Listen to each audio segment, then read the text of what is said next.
Warriors, let's have a weekly warrior wrap up.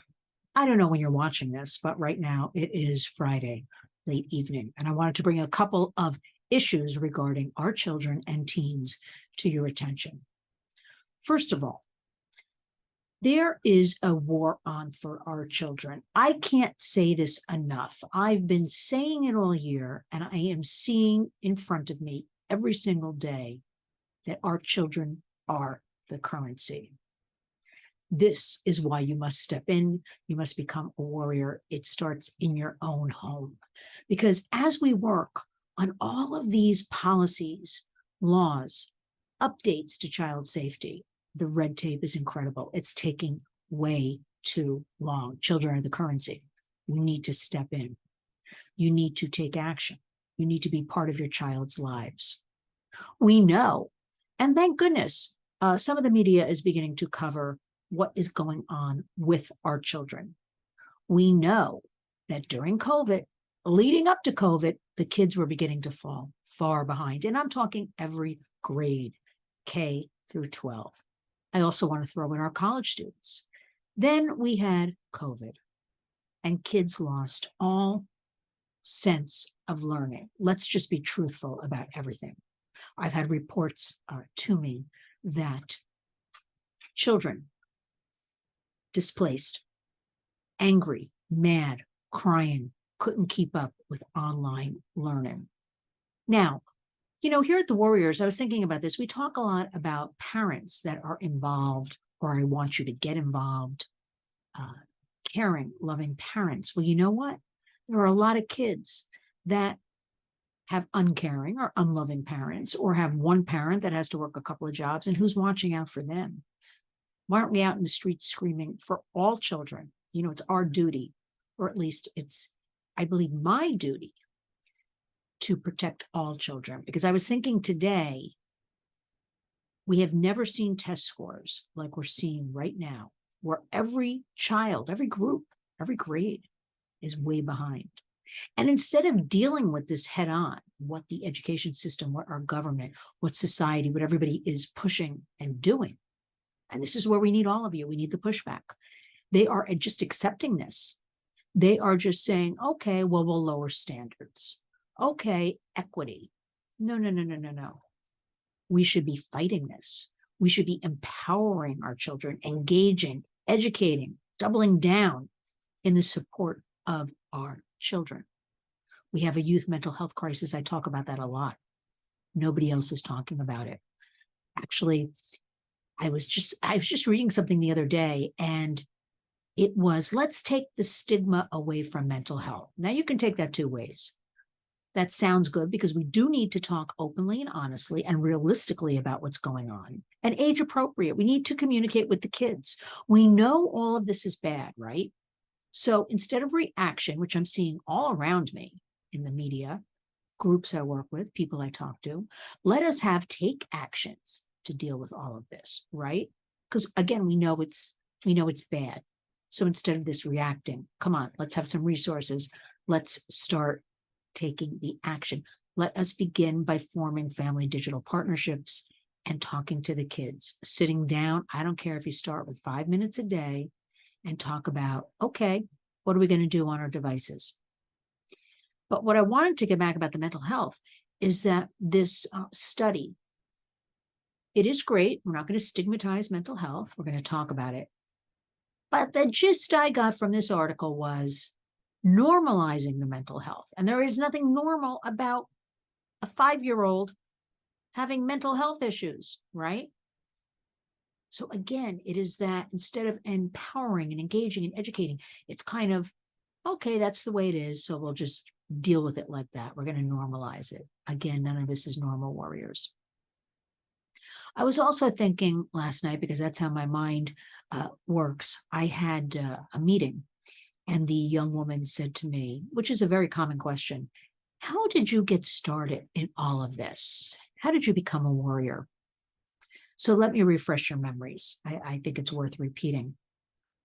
There are two kinds of people that actually work in trying to protect our children, trying to educate about human trafficking and sexual exploitation.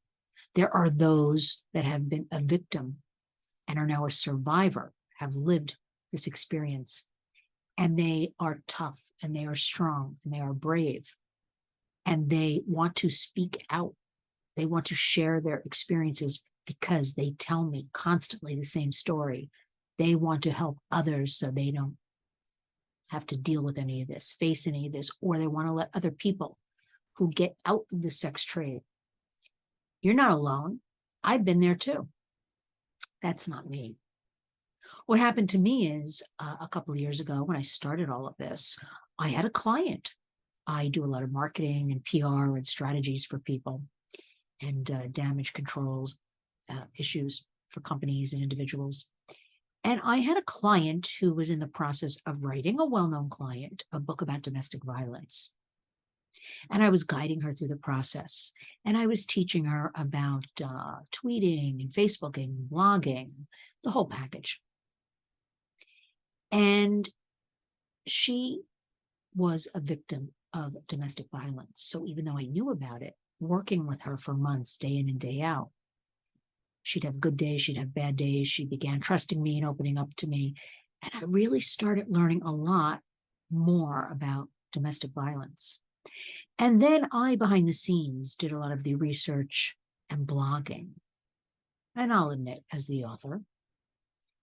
And that is when I sat up one day in my bed. I woke up in the morning and said, I must become a warrior. I cannot believe in the United States this is happening to women and girls, also boys and men, and that it is escalating and so prolific right under our noses. I must become a warrior. I must utilize all my experience, all my relationships. At this point in my life, I must speak out. I must talk to people. I must keep raising awareness that it happens right here. And I'm in the middle of New York City.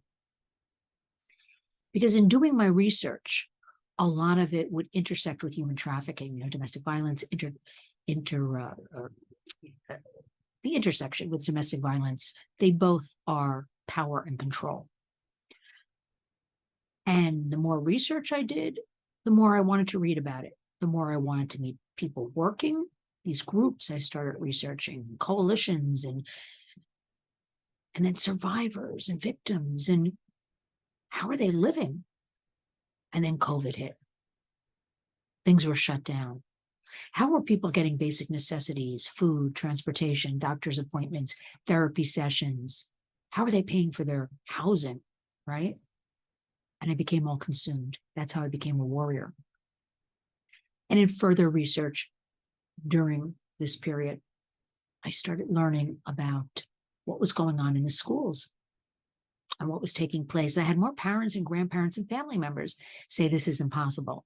We're trying to work from home. We're trying to keep the kids on the computers learning. We don't know how to do this math. Everything was in chaos, as you all know. I don't have to go through that again.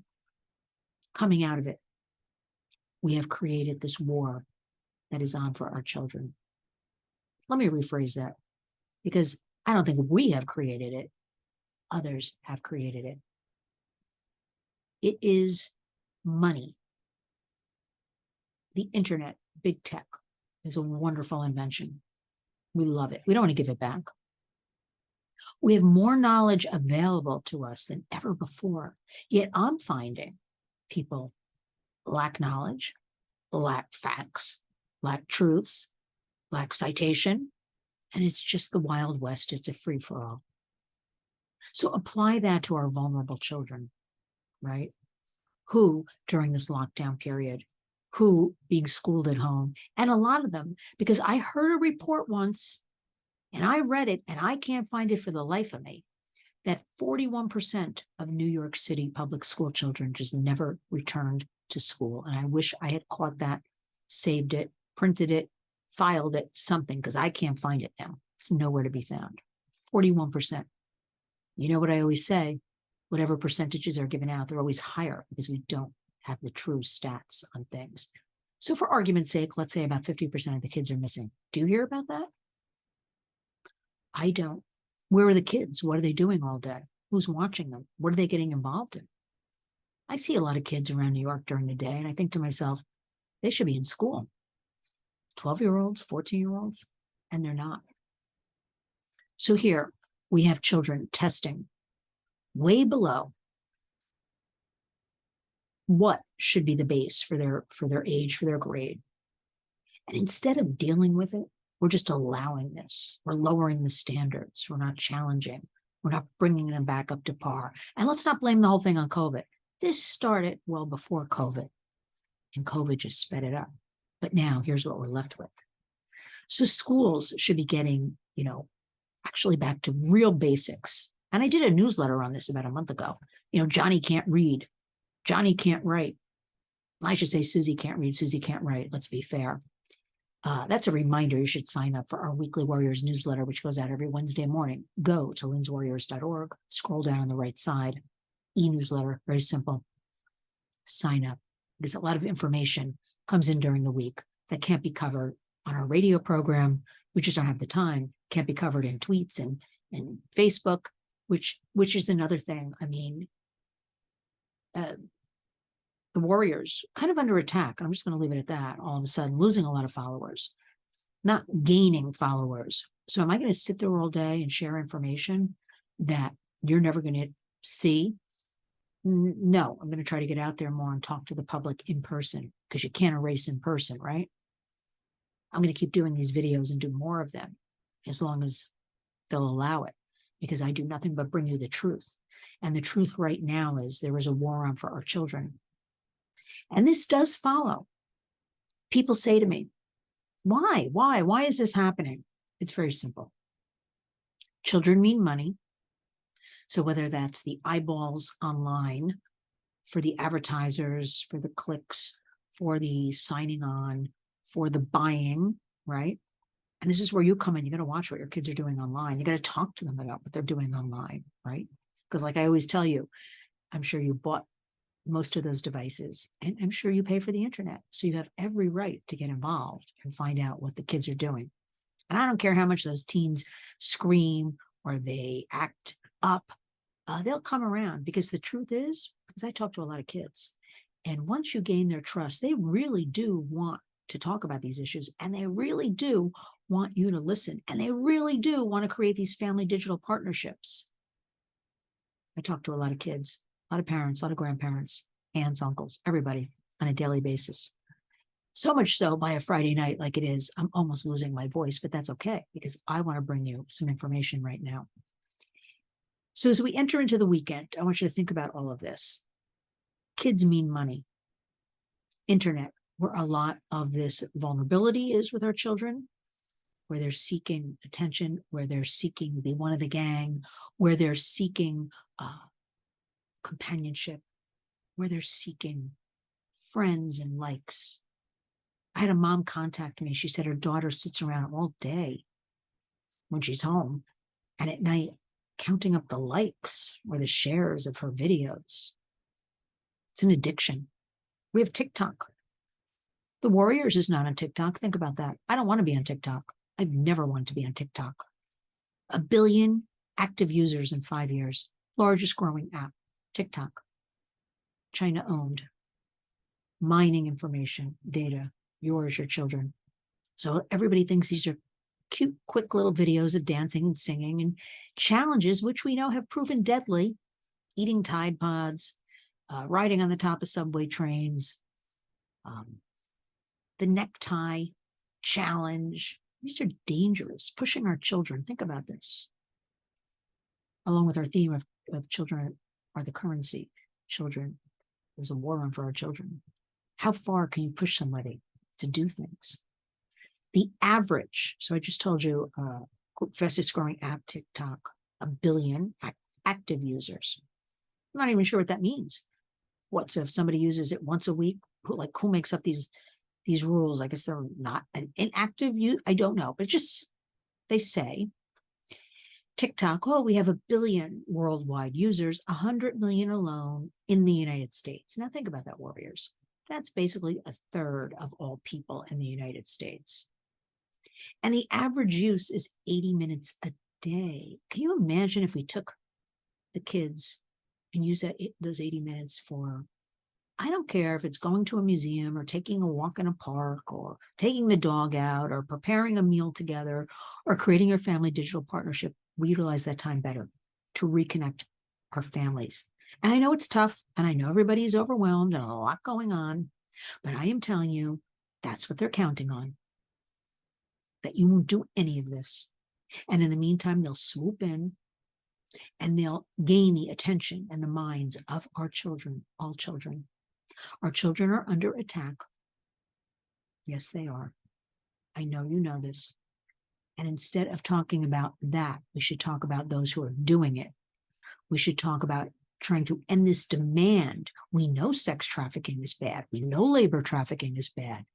Let's talk about those more who buy the sex of children and all people, but let's talk about kids right now. Let's talk about those who labor traffic children. Let's go after those. Let's have more of that in the media. Let's have more laws enforced and form new laws, right? I've had it, but we're warriors. We have to keep going. There is a war on for our children on every front. They are counting. They, and they is for another program, but they, predators certainly on the internet, but the other they are attacking our children on every front, from society to education to medical, entertainment landscape, literary, film, television, streaming, gaming, big tech, online, education. So while they are concerned with planting the ideas of gender, and we'll go into that in another video, they should be teaching reading, writing, and arithmetic, basic skills, because the kids are that far behind. They have lost decades. Test scores are coming out in their knowledge, in their concentration. We should be talking about the youth mental health crisis. When I'm told, many physicians whisper, 40% of the children showing up in emergency rooms across the United States who have tried to commit suicide are 11 and under. How are they hearing about this? Where are they learning all of this? 11, 10, 9, 8. Why are parents saying to me or documented cases that I know about, well, we had family dinner and she seemed fine, my 11-year-old. And then the next morning I went to wake her up for school and she tied a scarf around her neck and killed herself. Obviously, she's not fine. Obviously, there's something at play here. And I'm not doing the blame game, warriors. I am saying we've got to get back on track. We have to become alert. We have to become those mama bears, those papa bears, those family members, those warriors, and take back. Because I only see, with my work on the New York City, New York State, and federal level, things getting worse each and every day. And that's not to be a downer. I'm being realistic and I'm telling you the truth. We must protect our children. We must start right now. When you're done with this video, you must understand you have every right, wherever they go to school, to ask questions, parental autonomy. You have every right to opt out of a class, meet with a principal, join a school board, attend school board meetings, get involved. We've got to do this. There are plenty of great groups, such as the Warriors. Join us. Get the information that you're not being given, perhaps, in any other media landscape. Look at what's going on. We've got a lot of groups coming out now because they finally, if anything good came out of the last couple of years, because I don't even want to say that C word anymore, is that parents saw what the kids were learning online or heard teachers talking and they started waking up. And those kids who were lucky enough to have parents that were able to participate with their lessons and saw some of the, things like critical race theory being taught, it woke us up. And nobody wants to come, I should say, between a parent and a child. Our children are precious. This disruption, again, when people say, why is this happening? How do you control a society? You go for the children. You go for disruption of family, distrust of family members. You go for their young minds that are so pliable, planting ideas, planting ideologies, teaching them. Those who love them are bad and we're good. You're creating the future activists in this country to destroy, I dare say, our democracy, our way of life. So I want to leave you with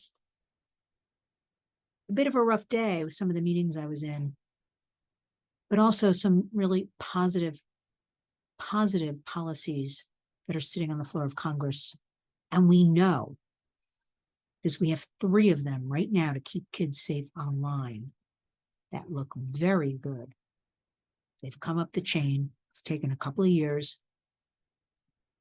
Let's see what happens in the next couple of weeks with our elections. I'll leave it at that. Because we know if we can get 1 or 2 of them going and passed, remember, these are all bipartisan issues. They belong to no political party. Things about our children, our youth, our teens, our college kids belong to no political party, right? Precious youth, human rights abuses. If we get a couple, 1 or 2 of these passed, and remember, I'm telling you, they've come up the chain. They're right there on the floor, ready for a final vote. We will get some other bills. As a matter of fact, we had a couple of new ones introduced this week. I'll be doing a video tomorrow on 2 new bills for our children and the internet that were introduced. And we know if what we have sitting there right now in the next couple of months gets passed through, it will snowball and we'll get other ones. And at least it's a start. It's the best thing we have right now because the internet, like I said earlier, is the Wild West. I know you know that. Start taking action. Start talking to your kids. Start asking questions. Start spending, I don't care how busy you are, 5 minutes a day educating yourselves. Follow the Warriors, lynswarriors.org, right? Facebook and Twitter, Lynn's Warriors. It's very simple. Read, educate, engage, empower yourself and your child. And each and every day, remember this, go out and be a warrior.